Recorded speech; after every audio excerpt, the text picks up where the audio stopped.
Yesterday, federal prosecutors played a recording of a phone call in which former Arizona basketball assistant Emmanuel "Book" Richardson told aspiring agent Christian Dawkins that the head coach at Arizona, Sean Miller, was paying star center Deandre Ayton $10,000 a month while he was enrolled in school.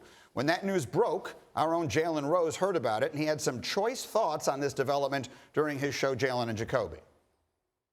That's all? That's kind of what I felt like, too. That's it? Only 10,000? The last time I checked, these coaches get multi-millions of dollars from the school, shoe contracts, appearances, television, radio. They got multiple streams of revenue.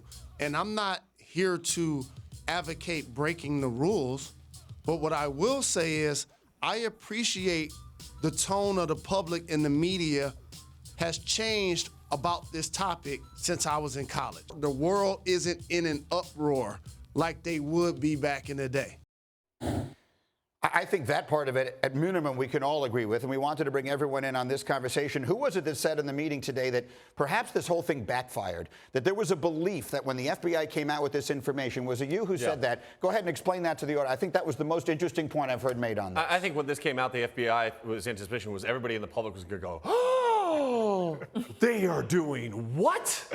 And like now we've gotten to the point, and they're like, this came out yesterday, and it hits Twitter, and people are reacting to it, but they're like, yeah, okay.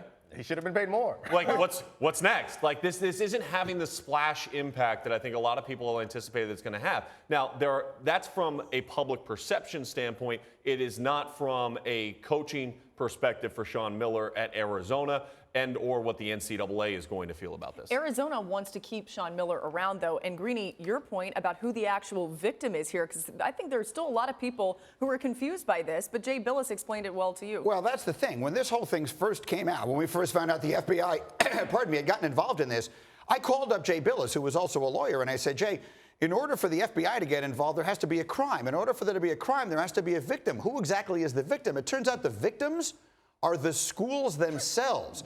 They are potentially being defrauded, and they're being put at some sort of risk for losing money and or other things by the fraud that is taking place. And as a consequence, the schools themselves are the victims in all of this. I don't see anyone running around saying, oh, woe is the University of Arizona because Deandre Ayton was getting paid $10,000 a month that Sean Miller was getting from a shoe company. Sean, I mean, Stan, you've been in the pro game basically your whole life, but what is your position on all this? Hey, listen, I mean, you can't sell that, first of all, to the public. I mean, they're not stupid, okay? So they're not buying that. Hey, look, what we've had is a lot of people saying what other people said with no proof. I mean, there was a report that we had a recording of Sean Miller saying things. That was over a year ago. Where the hell is that recording? Look, I'll be honest. Sean's a good friend of mine. We work together. I think he's a great coach and a great person. And look, if you're going to try to bring a guy down, I want more definitive proof than a guy who we'd have no idea. Book Richardson could be a disillusioned guy. We have no idea what his motives are. I want to see something more definitive than what I've seen. But, Coach, if an assistant coach goes to the NCAA and said what Book Richardson said on that FBI wiretap, they're launching a full-fledged investigation immediately. I mean, that's the NCAA's perspective. They're going to look at that and go, wait, hold on. We've got a coach that is violating NCAA rules. Now, we can talk about the rules and the systematic change that needs to occur.